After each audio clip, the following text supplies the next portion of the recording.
자, 에스더서를 우리가 지난주에 시작했는데요. 에스더서에서 보여지는 가장 주인공스럽게 보여지는 인물은 아하수에로 왕이니까, 그죠? 그 다음에 왕 다음에 포지션에 있는 사람은 누군가 하면은 하만. 이제 본문에는 안 나옵니다만은 나중에 하만 장군이 유대인을 완전히 멸절시키려고 하는 나를 전국적으로 법령을 이제 만듭니다. 12월 13일. 그래서 하만이라는 사람이 굉장히 유대인의 운명을 좌지우지하는 핵심적인 인물로 우리들에게 보여지고 있죠. 또 세 번째 등장하는 인물은 뭐니 해도 에스더서의 주인공은 에스더로 보여집니다. 왜냐하면은 민족의 멸망의 위기를 에스더가 죽으면 죽으리라 해서 나라를 건지잖아요.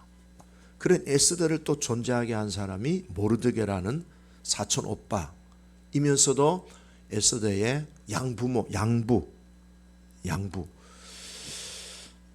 그런데 실제로 에스더서를 우리가 보면서 모든 역사의 흥망성쇠를 주장하시고 인간의 권세를 낮추기도 하고 높이기도 하시는 보이지 않는 손이 있는데 하나님의 손길이다 이 말이에요. 그럼 에스더서의 주인공은 하나님이시다. 그런데 에스더서가 문제점이 하나 있어요.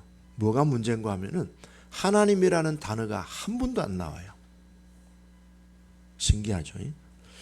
아니 성경인데 어떻게 하나님의 이름이 한 번도 안 나오는 이 내용을 성경으로 어떻게 우리가 읽을 수 있겠느냐, 이렇게 반론을 제기하는 사람들도 있어요. 근데 하나님이라는 이름은 안 나오지만 하나님이 하셨다라는 고백은 누구나 할 수 있게 만든 그런 보이지 않는 하나님의 손길을 누구나 긍정할 수 있는, 누구나 하나님이 하셨다라고 얘기할 수 있는 책이 바로 에스더서다. 그렇죠. 예. 우리의 인생에서도 불가능한 일이 가능하게 된 거예요. 야, 저거는 인간이 할 수 있는 영역은 아니야 라는 우리 인생살이의 그런 신비스러운 경험들이 있잖아요. 그런 일들에 대해서 안 믿는 사람들은 뭐예요? 안 믿는 사람들도 어떤 경우에는 야, 역시 하나님은 살아계시다, 저 사람이 믿는 예수님은 진짜다, 이렇게 고백하고 또 그것을 인정하는 일들이 있는 거예요. 그래서 이 에스더서에서 나오는 주인공은 바로 하나님이시다. 아하수에로 왕을 세우신 분도 하나님이시고 그를 거두어가시는 분도 하나님이시고 나라를 바벨론이라는 나라를 망하게 하시는 분도 하나님이시고 페르시아라는 나라를 세우신 분도 하나님이시고 낮은 자를 높이시고 또 낮은 자를 강하게 하시고 정말 이름도 없고 빛도 없는 별 볼 일 없는 사람을 왕비로 세우시는, 존귀케 하시는 분도 하나님이십니다. 그래서 보이지 않는 하나님의 손이 인간의 권세와 국가의 운명을 통치하고 다스리신다는 것을 보여주고 있습니다. 그러면 우리가 여기서 정리를 할 수 있는 게 뭔가 하면요, 누가 높으냐, 누가 왕이냐, 또 누가 똑똑하고 누가 더 유능한가, 이런 문제는 하나도 우리들에게는 문제가 되지 않는다는 거예요. 핵심은 뭡니까? 누가 하나님과 가까우냐, 누가 하나님의 마음과 일치되는가. 이것이 우리 신앙인이 관심을 가져야 될 중요한 내용입니다. 옛날에 제가 우리 선배 목사님이 개척한 교회에 제가 전도사로 한 3년 동안 사역을 했던 교회가 있습니다. 근데 그 교회에 야구르트를 파는 집사님이 한 분 계셔요. 이분은 늘 야구르트를 옛날에 가방 메고 이렇게 해서 또 하고 어떤 때는 또 화장품도 판매하고 그렇게 굉장히 가난하게 사는 집사님이 계셨는데 이분이요 기도 대장이었어요. 기도 왕이었어요. 근데 이분에게 무슨 은사가 있는가 하면요, 예언의 은사가 있어요. 여러분들이 다 예언의 은사 받기를 축복합니다. 예. 근데 이분이 예언의 은사가 굉장히 탁월해요. 근데 우리 교회에 또 어떤 분이 있었는가 하면은 그때 서울대학교 경영대학을 나온 집사님 한 분 계셨어요. 그 부인은 이화여대 미대를 나왔어요. 그러니까 엘리트 남녀 집사님이잖아요. 근데 금요 기도에 오면은 꼭 초등학교도 못 나온 요구르트 아줌마한테 기도를 받아요. 어때요? 참 보기 좋죠. 영적으로 예언의 은사가 있으니까 서울대학교 경영학과 나온 그 집사님이 머리를 숙이고 기도를 받는 거예요. 결국에는 뭡니까? 영적으로 뛰어나고 탁월한 사람들이 지성인들을 위해서 기도해주고, 이 땅에서 재주 있는 사람, 능력 있는 사람을 위해서 오히려 예언기도 해주고, 그들의 미래에 대해서 또 그들에게 주시는 하나님의 음성을 대변해주는 그런 예언 은사 받은 집사님이 더 돋보이지 않습니까? 저는 우리 모든 교회 성도들이 하나님과 제일 가까운 교회 하면은, 하나님과 제일 가까운 권사님 하면은 목사님이나 하세요. 그러지 말고, 자, 자기 이름을 넣으세요. 하나님과 제일 가까운 사람 하면은 자, 자신 있게 하세요. 하나님과 제일 가까운 사람 하면은 조정대 목사. 하나님의 마음에 제일 쏙 드는 사람이라고 하면은 다 그러지 말고 우리 박혜순 주사 용감해서 좋습니다. 그래서 하나님의 섭리라는 내용으로 이 에스더서의 전체적인 흐름을 제목을 잡을 수 있고요. 오늘은 두 번째인데요, 은혜가 임하는 에스더. 그런데 이 하나님의 섭리는 항상 결과가 뭔가 하면요, 하나님의 자녀들을 유익되게 하신다는 거예요. 하나님의 섭리란 문자적으로 정의를 하면은 자기 하나님의 백성을 위해서 은혜로 목적과 약속을 이루시는 하나님의 사역이 하나님의 섭리예요. 그래서 하나님의 섭리의 모든 결과는 뭐예요? 모든 성도들을 영혼이 잘되게 하고 그들을 유익되게 하는 거예요. 로마서 8장 28절, 하나님을 사랑하는 자 곧 그 뜻대로 부르심을 입은 자들에게는 모든 것이 합력하여 유익이 되는 거예요. 유익. 영혼이 잘되게 하는 거예요. 결국에는 다 천국 백성으로 천국으로 안내해 주시려고 하는 것이 하나님의 뜻이고 우리를 이끌어 가시는 하나님의 목적지예요. 그런 하나님의 긍정적인 섭리를 절대 믿으시고 따라합시다. 주님만 믿습니다. 주님이 잘할 줄로 믿습니다. 그렇게 범사에 고백하시고 선포하시면서 살아가시기를 주의 이름으로 축복합니다. 자, 이제 아수에로 왕이 자기 왕비가 자기가 오라는데 안 왔잖아요. 화가 나가지고 그 왕비를 어떻게 해요? 폐위시켰습니다. 그리고 4년 동안 지나다가 밑에 있는 사람들이 아무래도 왕을 보기 딱하니까 처녀들을 다 선발해서 왕비를 한 사람을 왕으로 삼으시면 좋겠습니다. 그렇게 해서 이제 전국의 페르시아의 제국에 있는 모든 시골에 전국적으로 이제 그게 이제 뉴스가 난 거예요. 왕비를 모집합니다. 그래가지고 전국에 있는 내노라는 처녀들은 다 어떻게 해요? 경연대회 미스터 트롯처럼 다 이제 모인 거예요. 그리고 예선이 있고 그 다음에 본선이 있고 마지막 최종 10명 딱 뽑은 거예요. 그 10명, 제 얘기예요. 10명을 뽑았다는 뜻이 아니고 그렇게 이제 형식적인 절차가 그렇게 된 거예요. 예선이 있고 본선이 있고 마지막에는 최종 후보들 한 10명 정도 해서 이제 이 사람들을 어떻게 하는가 하면은 1년 동안 이 사람들을 단장을 시키는 거예요. 근데 그 중에 마음에 든 사람이 있는 거예요. 이 궁녀들을, 이 왕비 후보들을 관리하는 총책임자가 오늘 성경에 보면은 헤게라고 하는 사람이 나와요. 예. 영어로 보면은 헤가이 이렇게 나오는데요. 헤게라는 사람이 총감독이에요. 근데 이 사람 눈에 그 많은 여자들 가운데요, 딱 마음에 쏙 들어오는 여자가 있었어요. 누구요? 자, 9절에 보시면요, 에스더가 이 헤게의 눈에 들어오고, 눈에 들어온다는 말은 무슨 말이에요? 마음에 들어오는 거예요. 그래서 특별히 에스더를 잘 챙겨주었어요. 에스더한테 궁녀, 에스더의 시녀로 궁녀를 7명을 이제 돕게 해주는 거예요.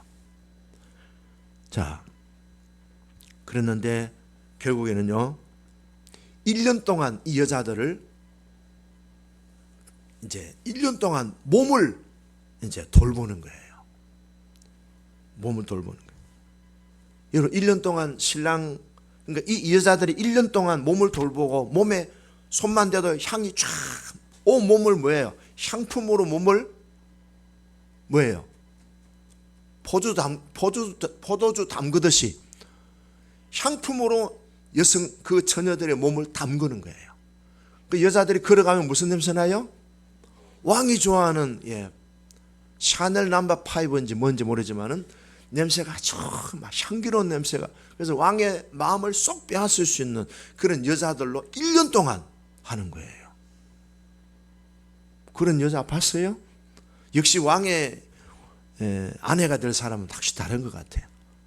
우리 집 사람은 저와 결혼하기 위해서 얼마나 화장으로 단련을 다 행품을 단장했는지 모르겠지만은 뭐 저도 안 했어요. 저도 결혼하는 밑에 동네 이발소에 가서 머리 깎아주세요. 머리 손보고 제가 오늘 결혼합니다 했더니 아이고 결혼합니까? 축하합니다. 누우래요. 누웠더니 계란 마사지 하나 해주는 그게 제 결혼 단장 전부였어요. 근데 이제 에스더가 뽑혔는데 10명의 여자들하고 왕이 하룻밤씩 자는 거예요. 하룻밤 자보고 결정 짓는 거예요. 그래서 여기서 떨어지면 어떻게 돼요?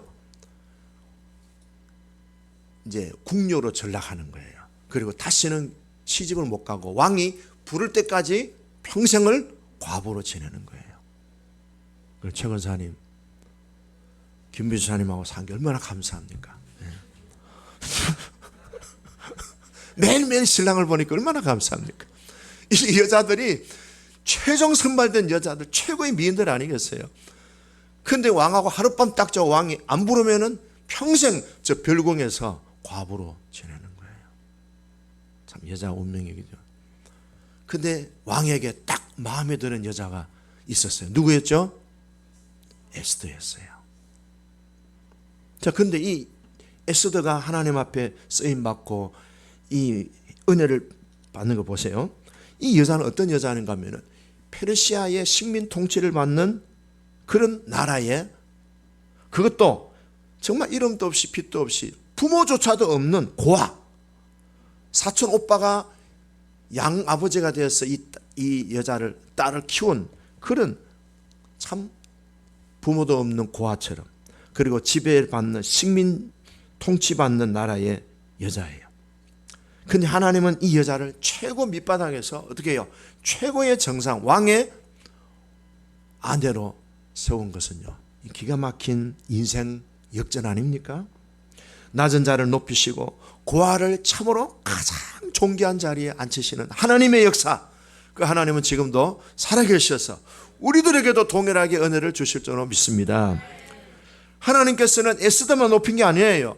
우리도 하나님의 자녀 삼으시고 높여주셨어요. 에베소서 2장 6절에 보면 우리도 그리스도 예수 안에 함께 하늘에 앉혀주셨다 그랬어요. 따라합시다. 나는 예수님과 함께 하늘에 앉혀 있습니다. 그렇습니다. 원래 우리는 땅에 속한 사람이었고 죽음과 저주의 굴레 씌웠던 존재인데, 우리는 본질상 진노의 자녀였는데 예수님을 믿고 하나님의 자녀가 되어서 예수님이 거하시는 하늘에 앉힌 존재로 우리가 신분 상승이 됐습니다. 여러분, 이거는 에스더가 왕비된 것보다 더 높은 지위로 올라간 거예요. 네, 아멘하기 어렵죠. 이게 아멘이 잘 안 돼요. 저도 실감이 솔직히 잘 안 돼요. 이거요, 알면 알수록, 이것을 깨달으면 깨달을수록 뭐예요? 우리의 삶이, 인생이 그렇게 시시끌렁하게 안 산다는 거예요. 예, 안 산다는 거예요. 예수를 구주로 믿는 하나님의 자녀들을 하나님께서는요, 왕같은 족속이요, 제사장의 직책으로 존귀하게 세워주셨습니다. 신분 상승이 어마어마하게 올라갔습니다.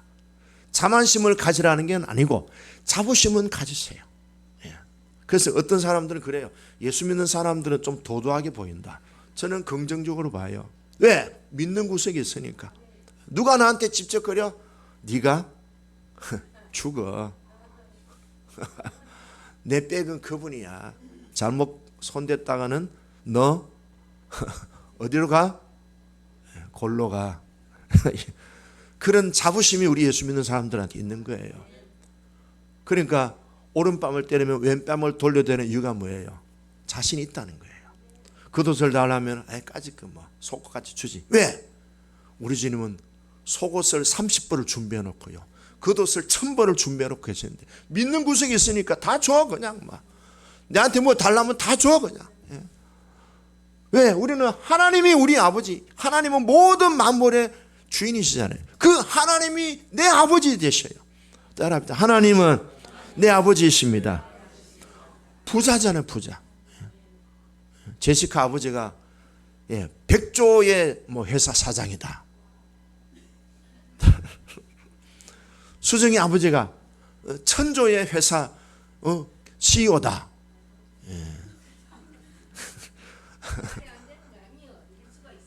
될 수가 있어. 믿어. 믿음이 최고요. 예. 근데 하나님 아버지는 천조 아니고 세상 모든 만물이 다 우리 아버지 하나님의 것이요. 아멘. 예. 그러니까 우리는 기적을 기대하시기를 바랍니다. 내 자체가 기적이에요. 예. 따라합시다. 내가 기적입니다.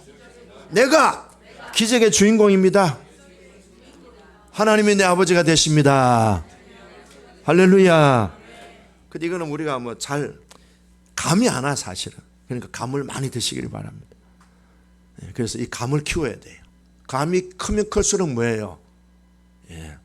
손양 목사님처럼 자기 두 아들을 죽인 원수를 자기 양아들로 삼을 수 있는 거예요. 손양 목사님 돌아가셨을 때에 제일 많이 울었던 사람이 그 양아들이 그렇게 울었대요. 아버지, 죄인된 나를 양아들로 삼으신 아버지가 나보다 세상을 먼저 떠나시다니요. 내가 죽음 마땅한데 그렇게 관을 붙들고 울었대요.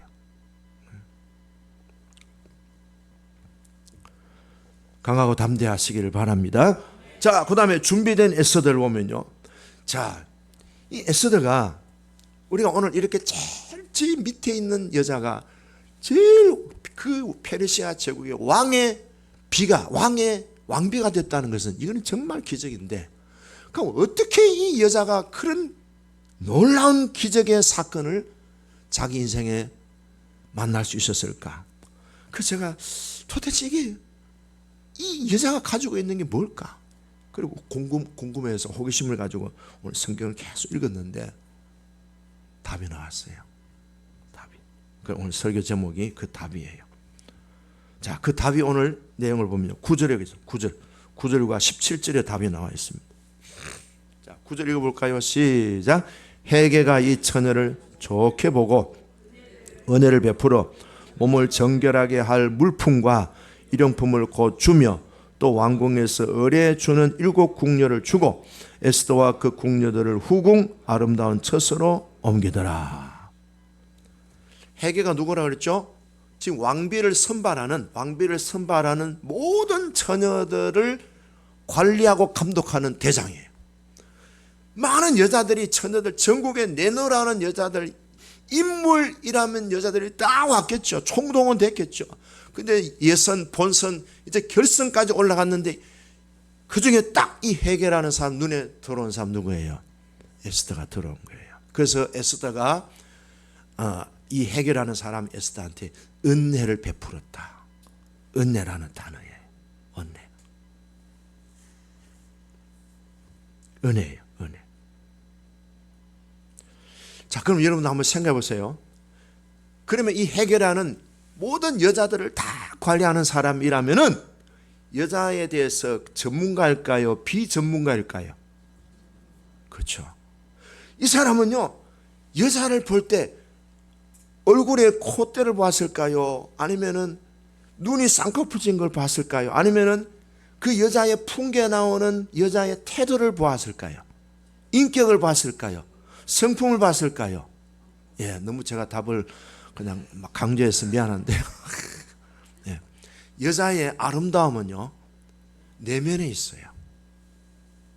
겉으로 보면 와 이쁘다 하는데요, 같이 한 시간 밥 먹어보면 이런 사람이 있어요. 예? 얼굴은 이쁜데 막 음식도 막 버버버벅 먹고 막 김치도 막 벅벅 집어가 먹고 이러면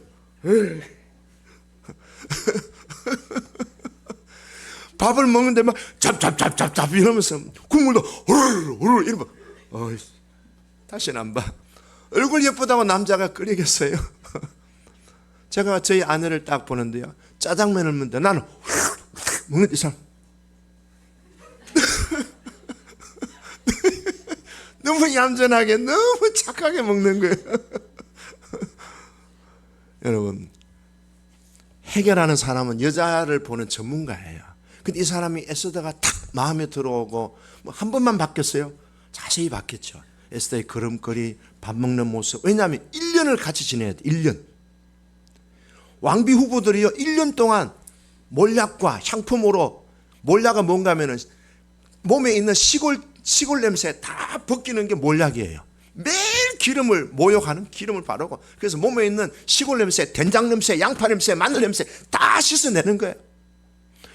그 다음 때는 6개월 동안 뭐 하는가 하면 계속 향을 막 몸에 막 몸을 포도주 담그듯이 담궈요. 그래서 지나간 왕이 이 무슨 냄새야? 이렇게 볼 수 있도록 한 거예요. 1년 동안 관찰했는데 마음에 들어오는 거예요. 눈에 들어온다는 말은 마음에 들어오는 거예요. 기다. 딱 이제 벌써 딱 결정한 거예요. 아니나 다를까 왕도 에스더 보자 많은 여자들을 봤어요. 근데 에스더하고 하룻밤 딱 지내보니까 뭐야? 기다. 다른 여자들 안 봐. 다른 여자들 지금 줄 서 있어. 안 봐도 돼. 다 집에 가. 저 궁녀 다 데려가.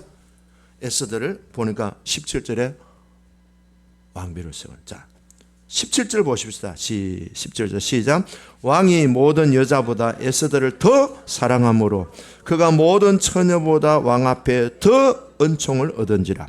왕이 그의 머리에 관을 씌우고 와스디를 대신하여 왕으로 삼은 후에, 얼마나 좋았으면은 왕비 세웠다고 잔치를, 국민 잔치를 베푸는 거예요. 국가적인 잔치를 베푸고요, 지방의 세금을 다 면제해 주고요, 그리고 다른 사람들에게 상도 주고요, 어마어마하게 잔치를 베푸.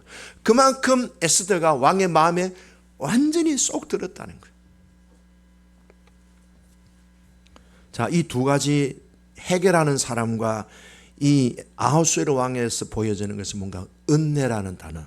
왕에게는 더 은총은 은혜라는 단어죠. 그래서 에스더가 어떤 여자냐? 은혜가 임한 여자다. 한마디로 에스더는요, 은혜가 부어지는 여자야. 그 은혜가 임한 것이 단순한 외모 때문일까요? 예.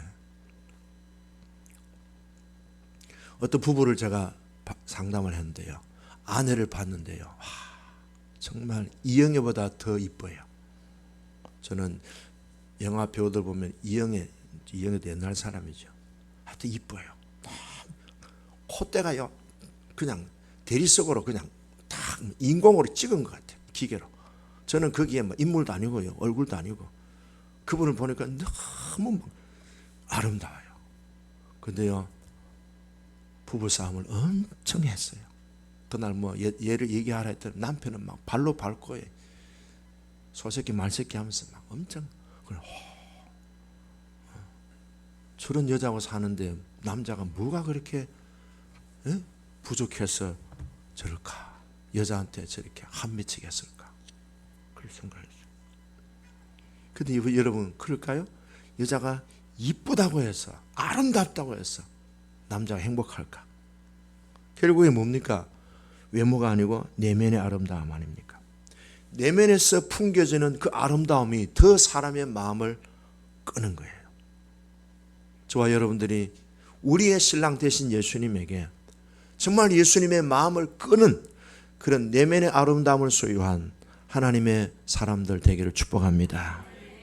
그러면은 이 성경에 어떤 사람들에게 은혜가 임할까? 그 성경에도 이 부분을 자세히 잘 설명해 놨어요. 첫째는요, 겸손한 자에게 은혜가 임한다고 했습니다. 야고보 4장 6절에 오면은 그러나 더 큰 은혜를 주시나니 하나님은 교만한 자를 물리치시고 겸손한 자에게 은혜를 주신다. 하나님은 누구에게 은혜를 주십니까? 공부 많이 한 사람도 아니고 얼굴 예쁜 사람도 아니고요, 능력 있는 사람도 아니고요, 겸손한 사람이에요. 내면은 세계이죠. 내면. 성경 도처에 보면요, 은혜가 있는 사람들은 다 겸손한 사람들이에요. 두 번째는요, 에스더는요 순종을 잘했어요. 자, 9절 보시죠. 헤게가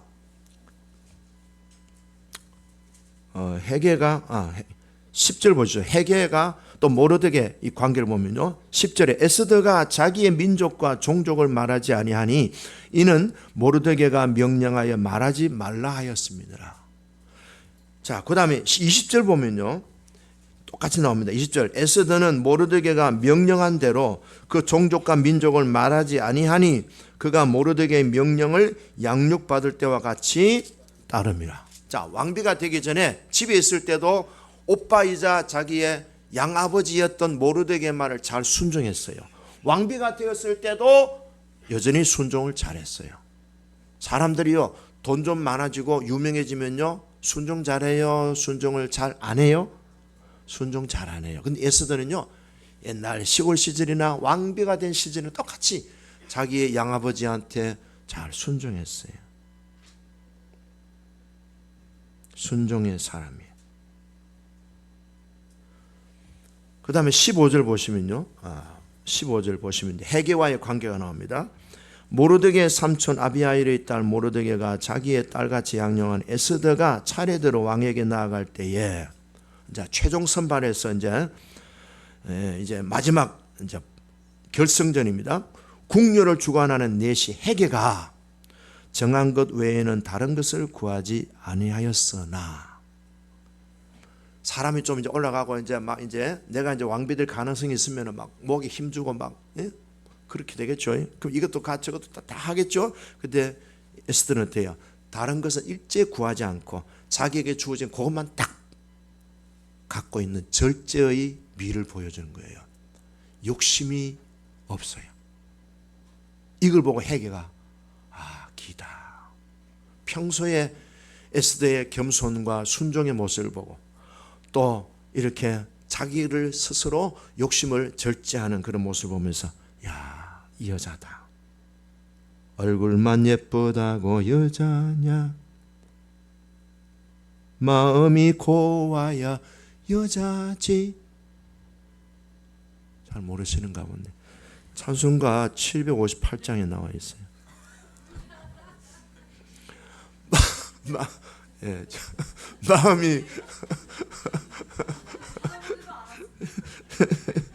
마음이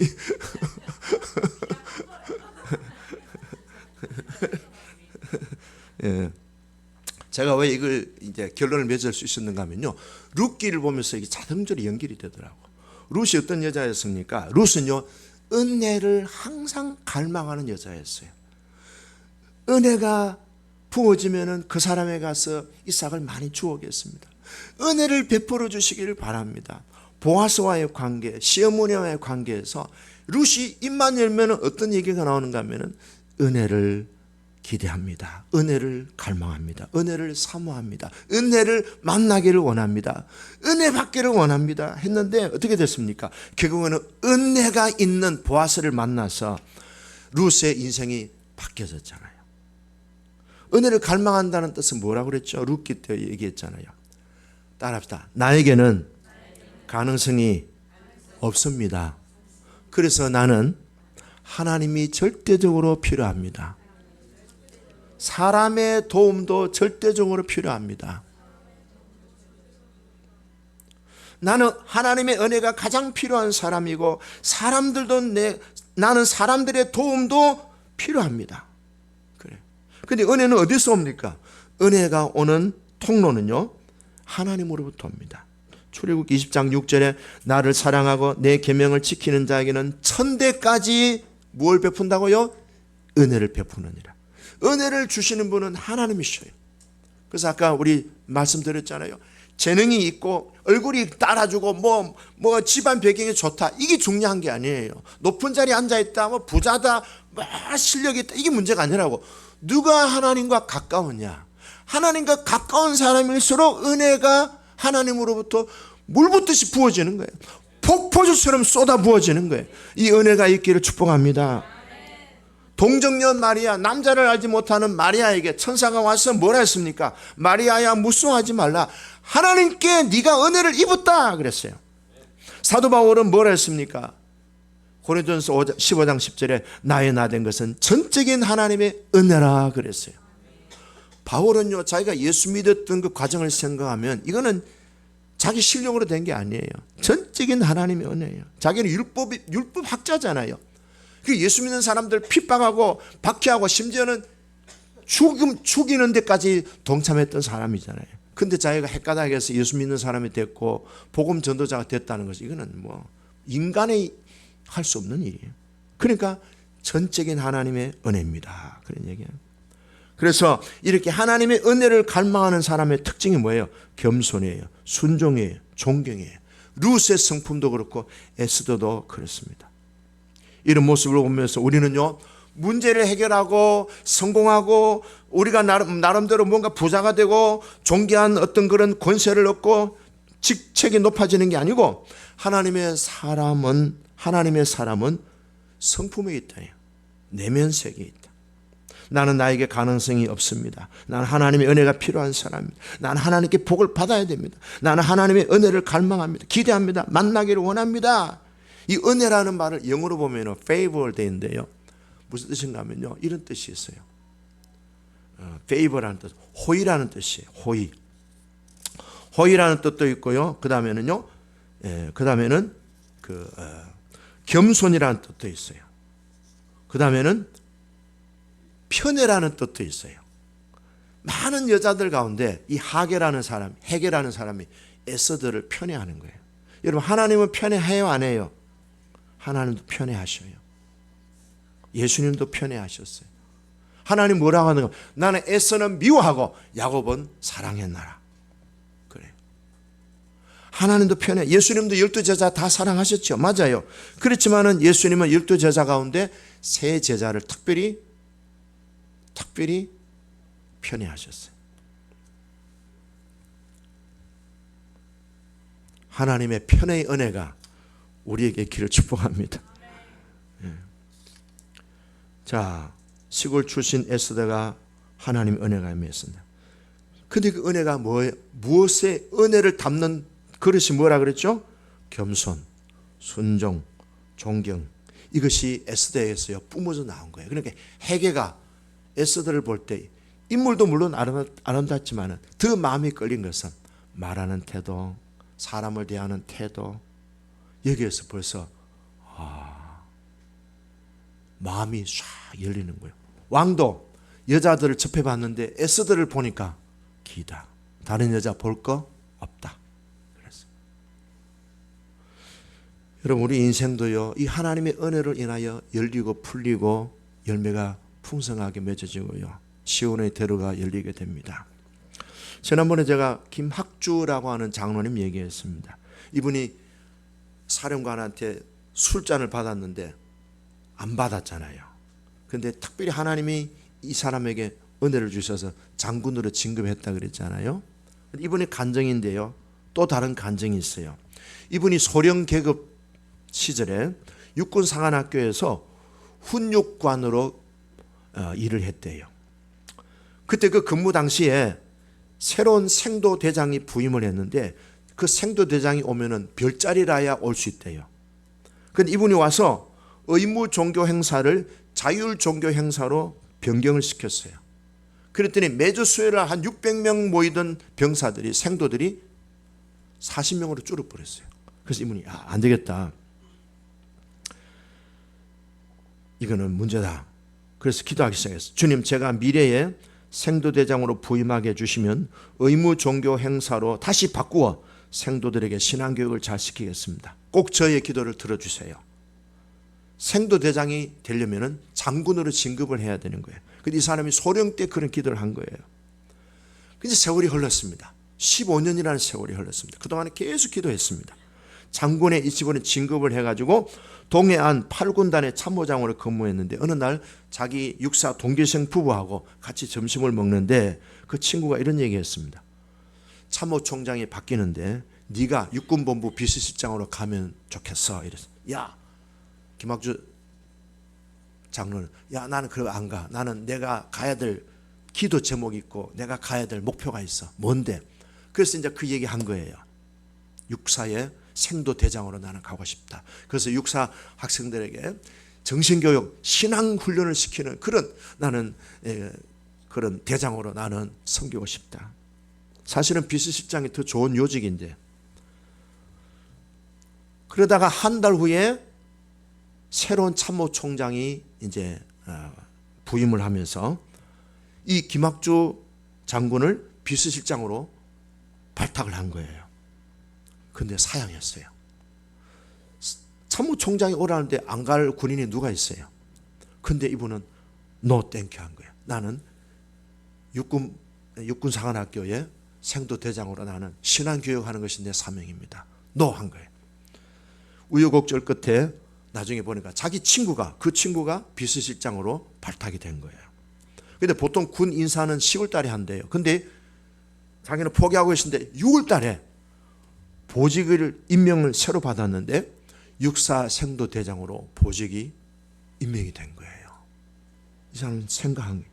보니까 자기 친구가 그 뭡니까, 참모총장의 비서실장 되니까 이 친구가 이제 그렇게 한 거예요. 15년 만에 기도가 응답됐다는 거예요. 근데 이분이 하는 말이, 이거는 내가 로비하거나 뭐가 된 게 절대로 아니에요. 전적인 하나님의 은혜다 그랬어요. 그렇습니다. 여러분, 우리의 인생에서 정말 큰 은혜가 임하시기를 바랍니다. 겸손하십시오. 순종하십시오. 그리고 어른들을 존경하십시오. 그러면 반드시 큰 은혜가 임해서 하나님이 여러분들을 존귀한 왕비 같은, 왕 같은 사람으로 들어 쓰실 줄로 믿습니다. 우리 이 찬송 부릅시다.